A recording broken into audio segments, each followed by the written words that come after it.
सवाल भी किससे उठाएंगे?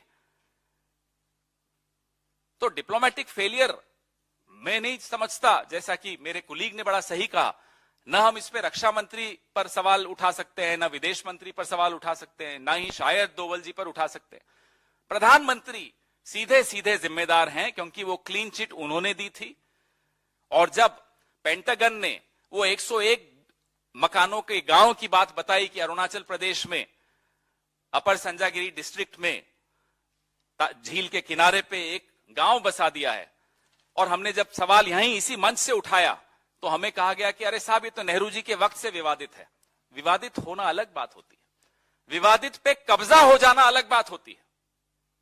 विवादित था 1959।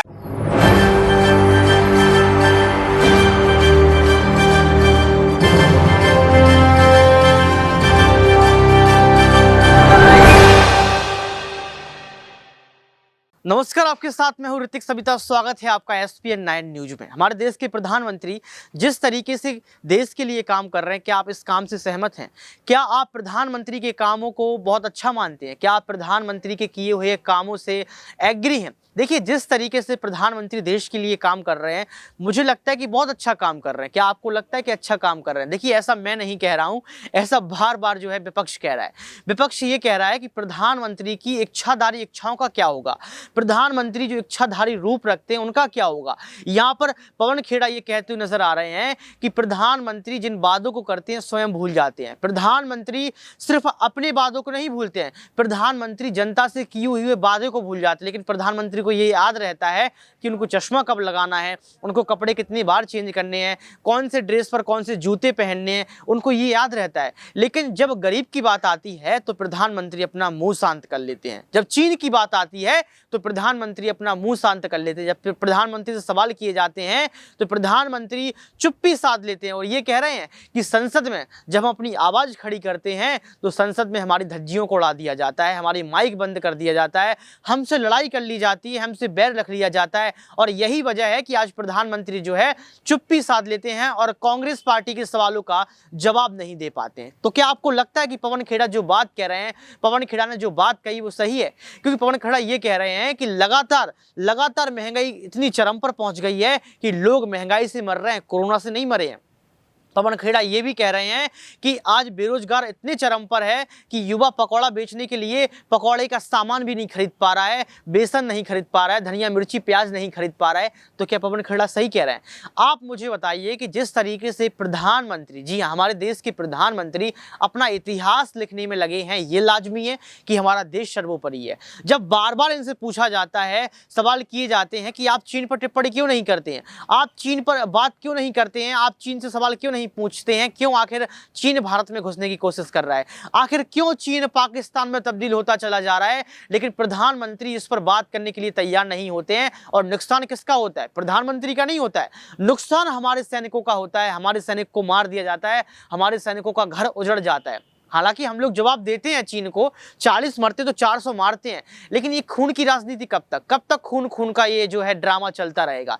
हमारे देश के प्रधानमंत्री जब आउट ऑफ कंट्री जाते हैं, सम्मान मिलता है, हाथ मिलाते हैं, तो हमारे देश के प्रधानमंत्री चीन से बात क्यों नहीं कर पा रहे हैं? ऐसा मैं भी कह रहा हूं, ऐसा विपक्ष भी कह रहा है और तमाम राजनीतिक विश्लेषक भी ये बात कह रहे हैं। और आज यही वजह है कि कहीं ना कहीं हमारे देश के प्रधानमंत्री अपना इतिहास बनाने में लगे हैं और हमारे देश का इतिहास जो है कहीं ना कहीं गर्त में जा रहा है। आप इस विषय में क्या सोचते हैं?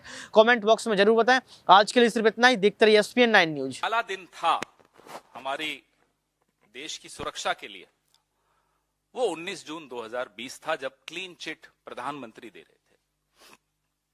चीन समझ गया, विश्व समझ गया कि इस व्यक्ति के लिए देश की सीमाओं से ज्यादा महत्वपूर्ण अपनी एक छवि है। तो सबसे बड़ा फेलियर तब होता है जब डिप्लोमेसी में, जब आपकी कमजोरी दुश्मन को समझ में आ जाती है। और आपने तो खुलकर अपनी कमजोरी दुश्मन के सामने रख दी। मैं आपको एक उदाहरण देता हूं। जब 2014 में मोदी जी पहली बार प्रधानमंत्री बने तो चीन का मुखपत्र ग्लोबल टाइम्स लिखता है कि मोदी जी का काम करने का तरीका और सोच चीन के बहुत नजदीक है, हम उनके साथ काम करने में बहुत सहज महसूस करते हैं। As a right winger in Indian politics, Modi is more likely to become India's Nixon, who will further propel the India-China relationship.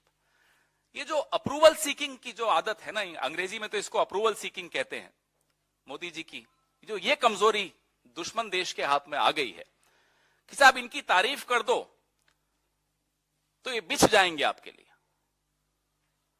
ये सबसे बड़ी हमारी डिप्लोमेटिक फेलियर है। You allowed the Chinese to understand your weakness. You should have left diplomacy to diplomats. You should have left foreign policy to the foreign minister. अब तो इनके यहां तो यही नहीं समझ में आता कि साहब फॉरेन पॉलिसी चला कौन रहा है, दोवल जी चला रहे हैं, जयशंकर जी चला रहे हैं या कोई और चला रहा है। तो हम अकाउंटेबिलिटी भी किस पर फिक्स करेंगे, सवाल भी किससे उठाएंगे। तो डिप्लोमेटिक फेलियर मैं नहीं समझता, जैसा कि मेरे कुलीग ने बड़ा सही कहा, न हम इस पे रक्षा मंत्री पर सवाल उठा सकते हैं, न विदेश मंत्री पर सवाल उठा सकते हैं, न ही शायद दोवल जी पर उठा सकते हैं। प्रधानमंत्री सीधे सीधे जिम्मेदार हैं क्योंकि वो क्लीन चिट उन्होंने दी थी। और जब पेंटागन ने वो 101 मकानों के गांव की बात बताई कि अरुणाचल प्रदेश में अपर संजागिरी डिस्ट्रिक्ट में झील के किनारे पे एक गांव बसा दिया है, और हमने जब सवाल यहीं इसी मंच से उठाया तो हमें कहा गया कि अरे साहब ये तो नेहरू जी के वक्त से विवादित है। विवादित होना अलग बात होती है, विवादित पे कब्जा हो जाना अलग बात होती है। विवादित था 1959